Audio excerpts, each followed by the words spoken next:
Það alltaf mikið að gera hjá fólki við jólaundirbúning.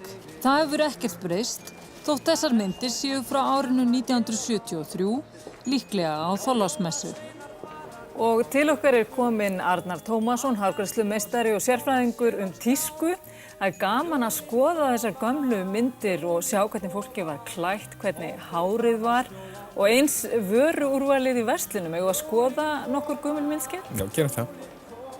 Þarna einu ennþá með rúllurnar, hún hafa sér til fyrir ennþá með rúllurnar undir slæðinni. Sjáðu, þarna hún með túberað og jafnvel auka topp, hugsa ég. Ég ekki frá því. Þarna hún haft fyrir því að vera í afgreiðslu. Sér hvað skartgripirnir eru stórir.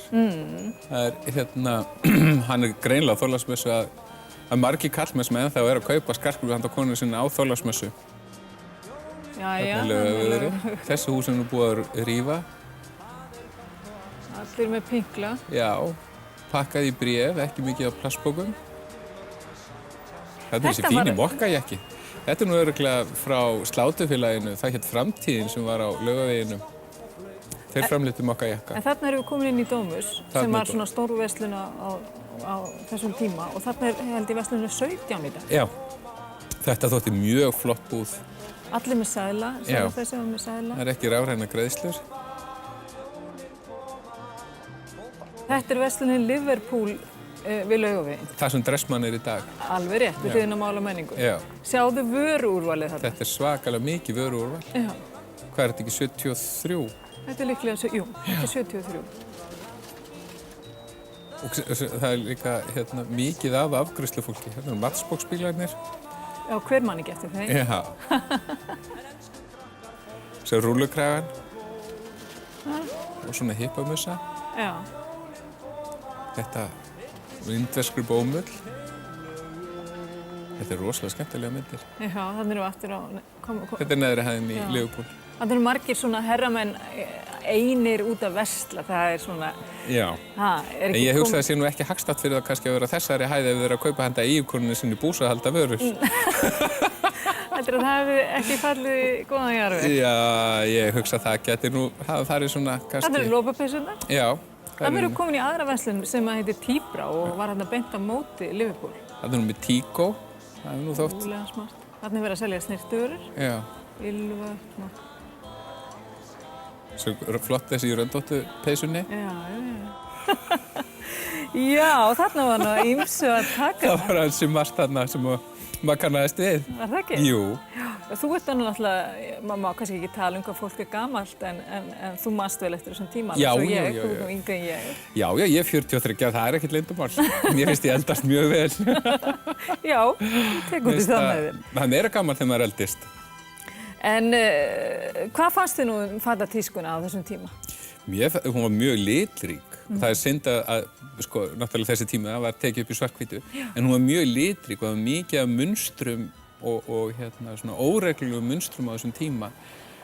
Og svona, þetta var í raun og veru mjög skapandi, sko, munsturslega séð þessi tími.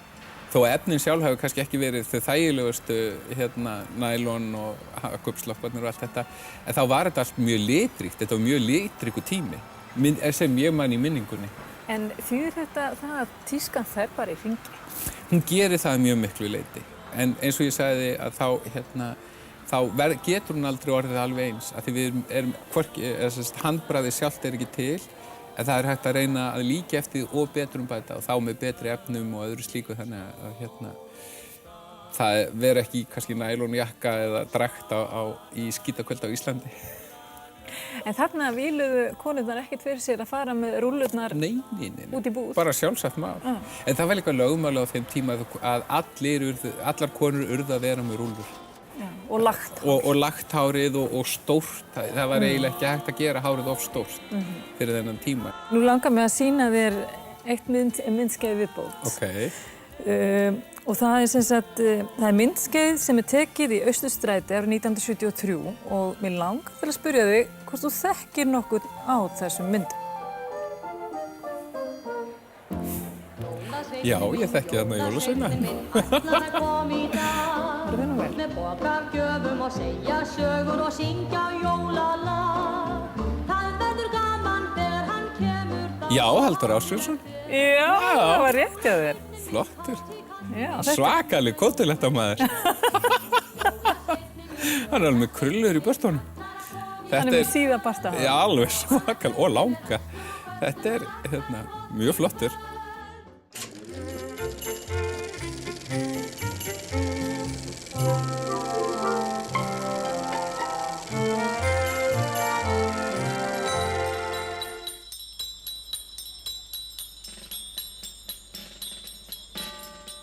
Mikill rafmagnsskortur var á þessum árum á landinu. Margir muna eflaust eftir því þegar rafmagnið fór af á sjálfan aðfangadag, einmitt þegar verið var að elda jólasteikina. Víða á landsbyggðinni voru úti jólaskreitingar hreinlega bannaðar vegna rafmagnsskorts. Á sama tíma og raftækjanótkun hafði aukist geysilega, voru ekki komnar þær stórvirkjanir sem við þekkjum í dag til að framleiða nóg rafmagn. En það var fleira. Það er tiltölulega einföld kannski skýring og ég er nú svona búin að vera að tala við gönnumennina og fá svona sögun upp úr þeim, en þeir spurðu mig einmitt að þessu, hvað heldur að hafi verið? Og ég gataði á því náttúrulega, þeir sögðu náttúrulega rafmagnstöðvarnir, loftlínurnar. Það er allir búin að gleyma þeim. Rafmagnið, það sem við höfum, það var allt flutt með loftlínum í tréstöðurum sem síðan í veðrum. Það bara fauk allt niður og þar með var rafmagnslaust. Það sem var svo líka og gildir í raun og veru fyrir allt landi var það að þetta voru litlar veitur eða litlar virkjanir og síðan var bara framleitt rafmagn með olíu, bara túrbínum og vélum. Menn keyrðu heilu sjávarplássin á olíu og það var engin hringtenging. Þannig að það var ekkert að sækja ef sem sagt slitnuðu línur, þá sátu menn bara í myrkrinu. Það segir sér sjálft þegar á þessum tíma þegar hver einasta eldavél var í notkun og hver einasti bakarófn og allir að gera jólasteikina klukkan 5, 5 og 6 á aðfangadagskvöld. Þetta hlýtur að hafa verið rosalegt álag fyrir gerfið. Já. Enda var þetta náttúrulega urðu svakalegar uppákomur á sumum heimilum þegar rafmagnið fór af á heimilunum. Allt hrundi. Og þeir voru að segja með það kallarnir að það var semst ekkert stjórnkerfi, það var ekkert yfirlit yfir stöðuna. Þannig að menn voru sendir út í spennistöðarnar og sátu þar og horfðu á mælan og biðu milli vonar og ótta að þetta voru að fylgjast með þessum þegar hann fór yfir strikið, þá fór hverfið út, Og þá oftar en ekki þá þurftu kallarnir að fara í stórar blokkir og annað og banka upp á hjá öllum og biðja menn að slökkva á öll og taka alla seríur úr sambandi og allt saman og svo var reynt að ýta öllu inn aftur. Þannig að það var auðvitað verið að reyna að bjarga þessu en það var ekkit meira að sækja, ekki meiri orku.